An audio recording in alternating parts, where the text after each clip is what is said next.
Joined by Paul Murphy, People Before Profit TD for Dublin South West, and Jennifer Carroll McNeill, Fine Gael TD for Dún Laoghaire. And you're both welcome. Thank you for joining us on this. Jennifer, I'll start with you, because as someone who's been involved in drafting the legislation and someone who has practiced law, you know that a case can live or die on how an offence is defined in the bill.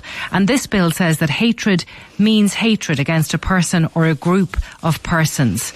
So are we to take it then that hatred means hatred? Is that the best that they could come up with? I think what it means is knowing and being reckless to knowing that what you're doing is likely to stir up hatred or violence or harm to another group. And that's what's throughout the bill. That's the implementation of it throughout the bill. I think people have raised questions about that because it's such a catch-all term in a way.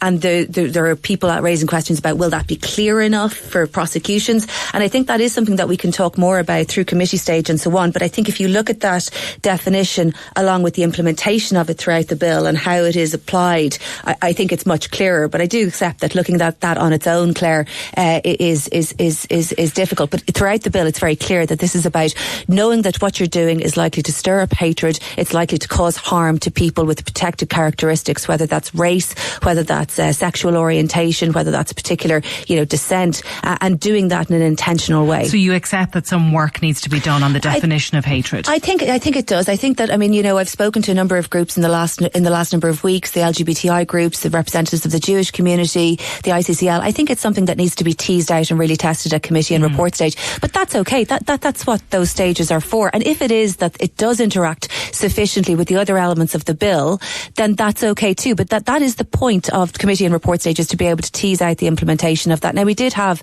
a very, very detailed examination at pre-legislative stage in the Justice Committee. This time last year, November 2021, we produced a report having considered hearings from interest groups, from NGOs, from academics at that stage in April. So this has gone through a long gestation. It's not accurate to say that it's been rushed. All right. The work on this has gone back to 2019. Okay, so let's, Paul, focus on the issue around the definition of hatred. And Jennifer Carroll McNeill is saying that there will be some more work, and she's open to that on that definition. But there is an argument, isn't there, to leave enough flexibility for a court to be able to examine this, because there's a risk that you define hatred out of existence. Well, you certainly can't well define a word by using the word. That is a problem. It's a circular self-definition to say that hatred is hatred. This is potentially very important legislation. It's legislation that progressive NGOs, campaign groups have been working for a long time. It's therefore very important that it is done right. So I welcome the fact that Jennifer is saying this can be dealt with at committee stage, hopefully it can be amended. It was good that the committee stage has been delayed, that an expanded time for amendments has been opened up. There are much better examples internationally of definition. For example, the Council of Europe Commission Against Racism and Intolerance have a definition saying hatred shall mean a state of mind characterised as intense and irrational emotions of opprobrium, enmity and detestation towards the target group. In other words, not just redefining hatred as hatred. We need to be more specific. But I think that point is accepted from what we've heard this morning. Well, that's good. I'm glad. I hope that therefore the government will be accepting the amendments. The problem is that there's a series of poorly drafted parts of the bill as it currently stands, which means that the bill, if it was passed in its current form, would be open for abuse and insufficiently protects freedom of expression. The most significant part and the worst part of the bill as currently drafted is a new offence which is created of preparing or possessing material likely to incite violence or hatred against persons. So this creates a crime of having material in your own possession that you haven't published, which would create hatred. And you say that is essentially criminalising thought processes. But if I write it down, if I've decided to write that down and commit it to paper, how is that a thought crime? Because you haven't caused any hatred, because you haven't published it in the world. And the problem with the bill as it's currently drafted is it reverses the burden of proof. So normally, in normal law, it's the responsibility on the prosecution to prove beyond a reasonable doubt, for example, that you have the intention to publish it. As it's currently drafted, the bill will assume that you're going to publish it unless you can prove beyond reasonable doubt that you're not. A guard can apply for and get a search warrant based on their own word and then go into your computer and so on. Jennifer, you want want to come in there, address that for us? I do, because that provision that Paul is talking about has existed in law in Section 4 of the 1989 Act for over 30 years. He's not creating anything new. It's a transposition of what's already in the 1989 Act. And what it is about, I'll give you an example. In my own constituency just yesterday, there was the most appalling Holocaust denial material circulated both online and into people's homes. I've had a number of emails from constituents who are just really horrified by what they've gotten in relation to the existence or otherwise of gas chambers and so on.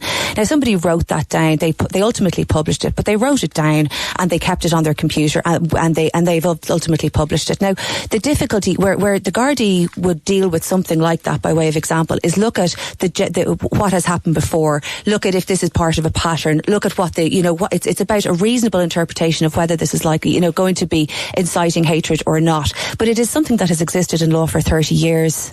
So it would only be used in the context of dissemination of that information. I think it's about giving the Gardaí the flexibility to look at a case in the round. It's about making sure that all of these provisions are there. And as I said, this has existed for 30 years. So Paul is there saying that we're creating a thought crime. Paul needs to go back and have a look at the 1989 Act. Now, that Act, as it turns out, in the round wasn't strong enough. And it certainly isn't strong enough for the challenges that we face around race, around the crimes being committed that are linked to race, nationality, sexual orientation today. Our society has evolved and in a very welcome way become much more diverse. But that has brought challenges, and we need to strengthen this legislation, and we need to make it clear that crimes that are related to race, sexual orientation, gender, all of these different characteristics that are so important that people can be targeted by are absolutely unacceptable, and we need to make that much, much clearer in our law. Paul? That's fine. I agree with that. But we have to be careful that we don't overstep the bounds. This isn't just me saying this. This is the ICCL, which is part of a coalition of group which has campaigned for this legislation. This is academics who have pushed for this legislation, are saying it is a problem to create an offence which doesn't involve the publishing of the material. The crime, clearly genocide denial, Holocaust denial should be a crime, is included as a separate section in the legislation. But the difference is the publishing of the material. There is a problem with creating a law which criminalises a private written communication to oneself that doesn't go anywhere, that doesn't therefore cause any harm, and that would allow a Garda, on their own word, could be awarded a search warrant to go into someone's home to search for material. That's a problem. The reversal of the burden of proof in this section is a significant problem. A kind of overarching thing with this is that there is reference in a title of a section to the protection of freedom of expression, but there isn't explicit reference. There isn't expression, for example, to the European Charter of Human Rights, to the case law that exists there, in terms of clearly emphasising that the freedom of expression. Jennifer, can you address that point? Because that has been raised, hasn't it, as an issue? As Paul knows, you don't. I mean, first of all, freedom of expression is protected at constitutional level, and it is within the context of that constitutional protection that this legislation is produced. You don't actually have to cite that within the legislation, as Paul already knows. Neither do you have to cite the the European Convention of Human Rights in the legislation. We are obliged to be in compliance with those provisions, our own constitution and the European Convention, and the legislation is produced in that context.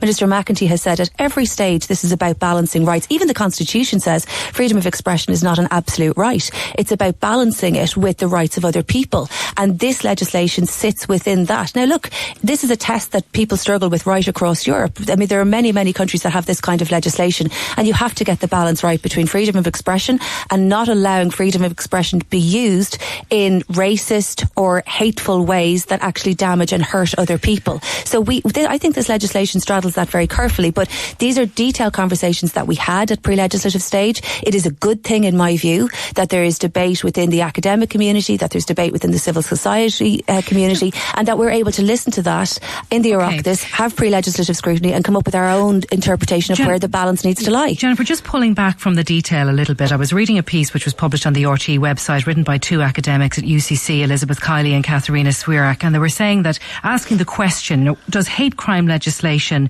merely seek to more severely punish acts that are already against the law? It's a very good question. What we're trying to do is make it clear that if, for example, I go in and I rob a shop, okay, that's already a crime. It's already a crime. Or if I beat somebody up, that's already a crime. But it would be an aggravating factor in sentencing that if when I was doing it in a way that was going after somebody because of their characteristics, because of their colour, because of their nationality. And to make it clear that the freedom is there for judges, that the discretion is there for judges to give more severe penalties in those cases if they believe that it was also either showing this sort of hate or racism or being motivated in that way. But that doesn't mean that the crimes themselves aren't still crimes and can be sentenced just in that way. So we're trying to make it really clear as a society that racism is absolutely not acceptable, that targeting people based on their sexual orientation, their nationality, their religion, that these things are just unacceptable in a contemporary, modern, inclusive society. And this legislation gives that flexibility to judges to be able to make stronger sentences. Yeah, just to be clear, I'm not saying there is any absolute right to freedom of expression. I'm in favour of hate crime legislation. I think it's appropriate. You take the example of someone graffitiing a house. Normally that would be criminal damage. It's a relatively minor crime. Obviously, if they're graffitiing a house with racist epithets aimed at the people who are living inside the house, it's appropriate that is treated as an aggravated crime. It's a more serious crime. There is a problem with how that is currently done within the legislation. So what is used is a demonstration test instead of a motivation test. In the vast majority of countries that have legislation like this, the onus is on the prosecution to prove that the crime, in this case the criminal damage with graffiti, is motivated by the racism. That's what elevates it to an aggravated crime. The problem here is the government has opted to draft it with what's called a demonstration test. So all that needs to happen is some element of racism or discrimination or whatever has to take place either before, during or after the crime, but it may not be actually the motivating factor. This is problematic. This can result in people being prosecuted for hate crimes who weren't actually motivated by hate. In the UK, this is the approach that they take, and actually a consequence is disproportionate convictions of people of colour as a result, presumably, of systemic racism within a police force. And then this can be kind of thrown in there is that someone in a public order setting or whatever uses words, but actually that isn't the motivation. So how would you fix that in this proposed legislation? You go to motivation, which is, if the prosecution is trying to prove an assault, they have to prove that there's an intention to assault someone. If the prosecution is trying to prove a hate crime, they should have to prove that the hate is a motivating factor. But in order to go down that road, you have to go and look at perhaps what that person has stored on their computer, and you've categorised that as thought policing, thought crime. No, in that case they absolutely could, because here we're dealing with an actual thing that has taken place, be it assault or criminal damage or whatever, and they would have the right to search for evidence and exactly find that evidence to say, okay, it looks like, and we're going to make the case, and beyond reasonable doubt we'll try to prove that this is the motivating factor and therefore it gets elevated. But just the demonstration test, which again is only used in a small number of countries, it means that we're not necessarily dealing with hate crimes here. We may be dealing with crimes that are motivated by something other than hate, and then hate is expressed in them, and that is a bit different. You know what I take away from this conversation, one second, Jennifer, is that there has to be room for ambiguity here on both sides, Paul. Do you accept that this is very difficult to define in lots of different areas? Everyone involved in the legal system wants clarity. The more clarity that we give as legislators to judges, juries, etc., the better. So we need to draft this as well as possible. This has the potential to be very good legislation, to have this situation of aggravated crimes and so on. But it's very, very important that we don't get it Jennifer. wrong. Yeah, well, actually, what Paul is talking about is exactly the conversation that the Oireachtas Justice Committee went through in November 2021. And that's a committee represented senators and TDs from all parties and none. I don't recall, I could be wrong, but I don't recall Paul joining us at that stage to tease through these different issues. I'm not on the committee, Jennifer. You're welcome to join at any time, as you know. The academics came and we had this conversation. The department started out with the motivation test, and we said, look, not sure that's enough. We took examples from the UK where there was a child who was assaulted, who was a child with Down syndrome who was assaulted, and the people who were assaulting him were using horrific slurs related to Down syndrome at the same time, and that this was one of the examples that we discussed at the committee. And it was very, very hard to prove in the head that somebody was assaulting that child because they had Down syndrome. But if you looked at the language that was being used at the same time, it was clear that the two were connected, or that it was aggravated by the language that they were using.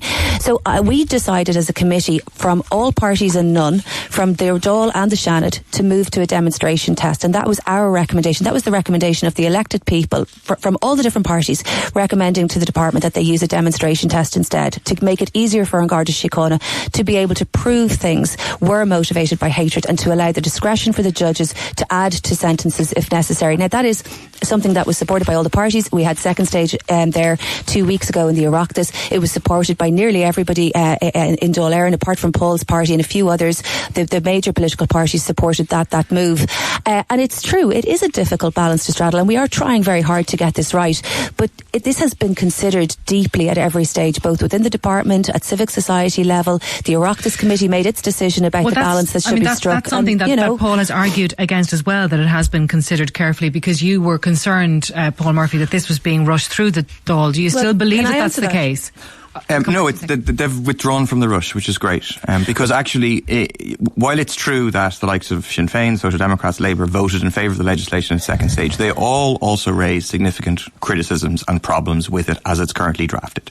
So we had an original situation whereby we were having the second stage debate, and the deadline for amendments for committee had already passed. That makes no sense whatsoever. You have to have the debate first and then see what amendments may flow from it. And I do think, like, on the one hand, Jennifer started by saying, look, we're very open to improving this, whatever. That's what I like to hear.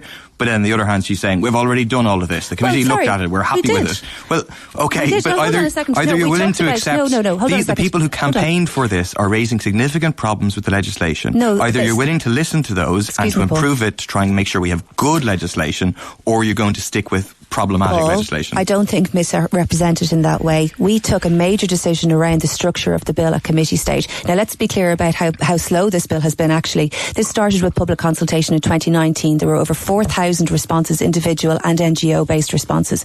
The scheme was published in April 2021. Six months later, about in November 2021, the Oireachtas Justice Committee had public hearings, having received submissions. We published our report then in April 2022, and the bill didn't get to the Dáil until November 2022. Committee stage will be next year. I agree. I think it was a bit rushy, the structure that was going to committee stage too quickly. I totally agree. I'd much rather have more time on it.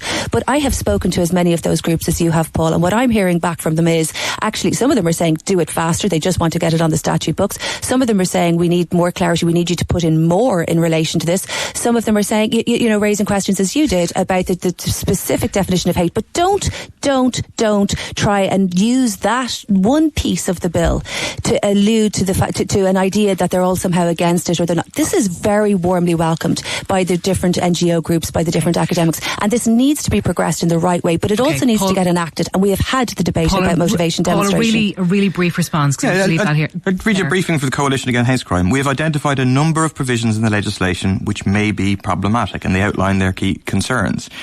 Yes, people want this legislation. They've been pushing it for a long time. We need to have hate crime legislation. Absolutely, I agree. But the point is, we need to do it right. Serious concerns have been raised about how it's drafted. So let's hope we have a good committee stage in January. I think we need as well, we need to put in a specific reference to Holocaust denial. I thought I was of that view last week, and now when I see what's gone around my constituency, I'm even stronger of the view on it. We'll leave that there. Jennifer Carroll MacNeill and Paul Murphy, thank you both for coming in. We'll take a break.